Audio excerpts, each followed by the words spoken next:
Les gars, la mentalité allemande, il est en pierre. Flick est trop en pierre, écoutez la réponse. AS Real Madrid.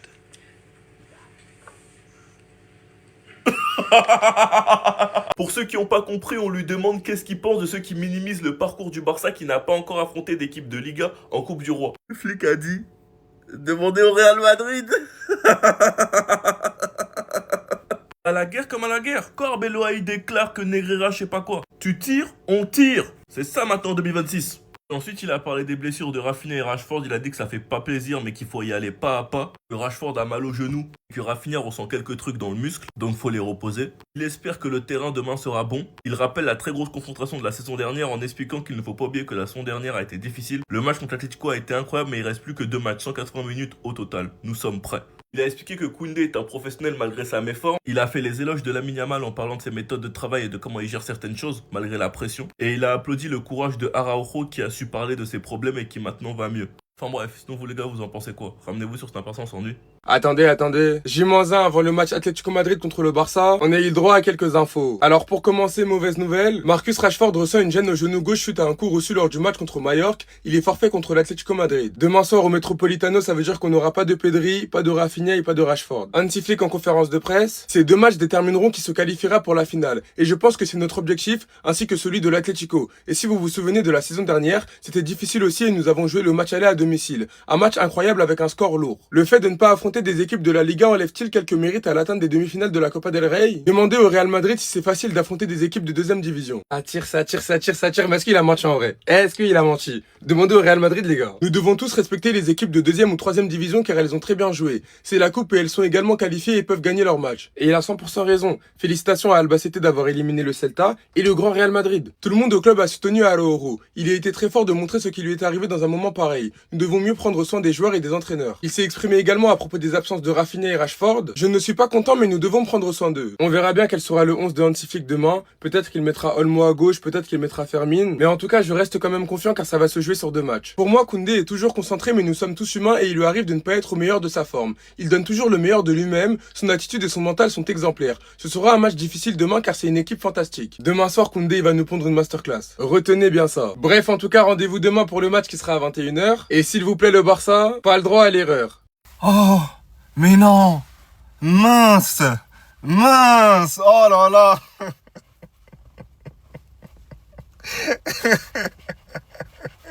Ah, ah, putain! Putain, mais les gars, quel dommage! Oh merde! Oh purée des pommes de terre! Waouh, pas toi, Rafinha! Pas toi, bordel!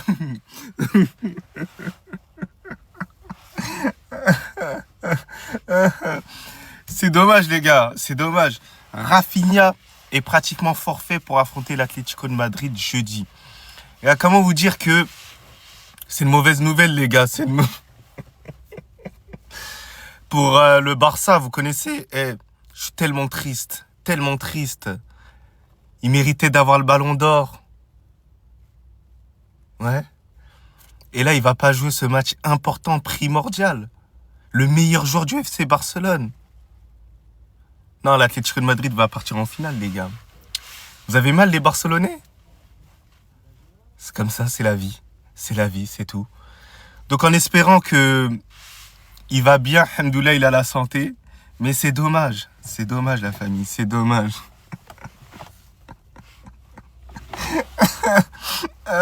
Dernier entraînement avant le déplacement à Madrid, les dernières infos qui sont négatives, on en parle tout de suite. La liste d'absents continue d'augmenter. Voilà, c'est Rashford qui n'est pas là ce matin. Pour l'instant, j'ai pas trouvé de screen concernant une précision sur la raison de son absence, mais sa participation au match de demain est incertaine, lui aussi, en plus de Rafinha. Non, on va appeler les U15. C'est mieux. Dieu merci, De Jong est de retour, parce que selon certains, bon, hein. En tout cas, la liste, Pedri, Rafinha, Gavi. Bon, Christensen, il est mort, hein. Il est mort pour le Barça, il joue que pour le Danemark. Rashford, là, pressenti absent. Ça fait beaucoup, hein. Malgré les absences, il y a de quoi aller au moins chercher un résultat, des gagner là-bas. Moi, j'ai confiance au flickball. On verra ce que ça donne, mais bon, ça fait chier les absences. Je vous disais l'année dernière. Est-ce que, comme l'année dernière, beaucoup vont pas se blesser et tout? Mais bon, pour l'instant, ça tient la baraque. On est sur 23 victoires en 24 matchs. Premier, demi-finale de Copa. On est en 8e de Champions. Bon, à l'instant T, ça va, mais on verra bien. Dembélé, il est trop méchant.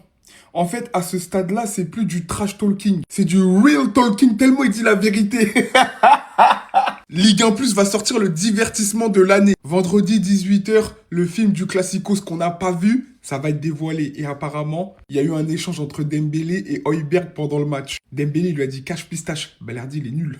C'est une dinguerie. Et après, en plus, Højbjerg, il le calcule pas, il répond pas. Il se dit, vas-y, je vais pas le calculer, laisse-moi dans mon match. Il lui dit, tu le sais, il insiste. Regarde. Après, il a rajouté, il ouvre tout le temps sa bouche. Moi, je pense que Dembélé, il a un petit problème avec Balerdi. Regardez la tête d'Højbjerg. Là, franchement, qu'est-ce qu'il peut dire? Il a même pas parlé pendant toute la séquence. Parce qu'il sait, il peut pas parler. Déjà, ils se font éteindre. Déjà, il a la tête baissée. Et il dit des vérités parce que Balerdi, il est coupable sur 5 buts, il est coupable sur 3 buts, en fait. En plus, vous connaissez Dembélé avec sa tête qui fout le seum. Hein. Il lui rajoute encore. Tu le sais. Et Højbjerg, il parle pas, le pauvre. Il est dépourvu de mots. Mais en fait, Dembélé, c'est l'un des plus grands trash talkers. Quand je me rappelle de son sourire face au Barça, ça encore. En fait, il cache bien son jeu. Il parle pas trop dans les médias. Mais sur le terrain, il parle et en plus, il joue. Non, c'est méchant en fait, Dembélé. Les gars, Dembélé, c'est le joueur le plus marrant de tous les temps. Balerdi, il est nul. Hein. Ah, tu le sais, il est nul. Qui il ouvre sa bouche. Tu le sais. Il ouvre tout le temps sa bouche. Regardez ce regard. Tu sais, hein. Vous voyez, c'est des petits trucs comme ça qu'il faut que tu rentres dans la légende d'un club. C'est bête, hein, c'est des gestes et voilà. Mais les supporters, on kiffe. Dembélé est trop marrant. Imaginez, vous vivez au quotidien avec Dembous dans le vestiaire, c'est une dinguerie.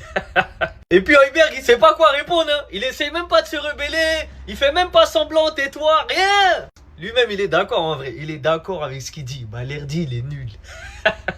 Et puis ça aussi, il peut pas contredire, hein. C'est la vérité. Tout le temps, quand on voit Balerdi dans les ralentis, dans les replays, bla bla, il taille les gens, il fait des fautes, il casse, il provoque. Mais quand il faut jouer, il n'y a plus personne. Ça donne des buts. En tout cas, Dembouz, il était déjà dans le cœur des Parisiens. Il était déjà dans la légende de ce club. Mais avec des trucs comme ça, chaque année où ça va gagner, on va ressortir ces images-là. Tu le sais. Dembouz, t'es le meilleur, ne change jamais. En fait, qu'on se le dise, c'est la plus grande amitié de l'histoire du foot. C'est bon pas? C'est la plus belle amitié de l'histoire du ballon rond. Mais les gars, regardez-moi ça. Bientôt, on va assister à leur fin de carrière aux deux. Messi vient de recevoir 3 maillots de Neymar, Santos. Regardez le sourire qu'il a avec ses enfants. 3 maillots floqués Neymar signés. Ça, c'est des vrais amis. Ça, c'est des vrais frères. C'est des frères, c'est même pas des amis, c'est des frères les deux. Tu vois, Neymar et Messi, je vous promets qu'à 50, même 60 ans, ils continueront à se voir. Ils continueront à aller boire un coup ensemble, à manger en famille. En fait, la carrière de... Les gars, je sais pas si vous vous rendez compte, ces deux monstres, ils ont joué ensemble.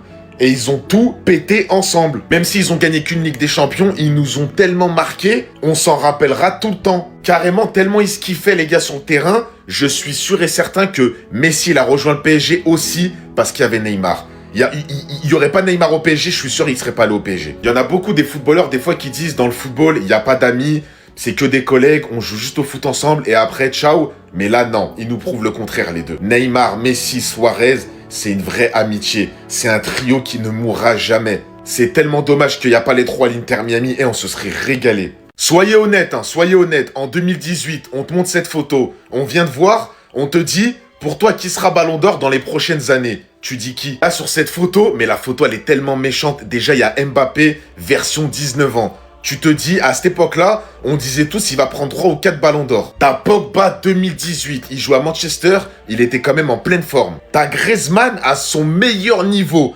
Griezmann 2018. Et t'as Dembélé 2018 qui venait de rejoindre le Barça. Faites pas les menteurs, jamais de la vie, on aurait parié sur Dembélé. On l'aurait tous mis en dernier. Par rapport à la régularité, les grands moments, les grands matchs...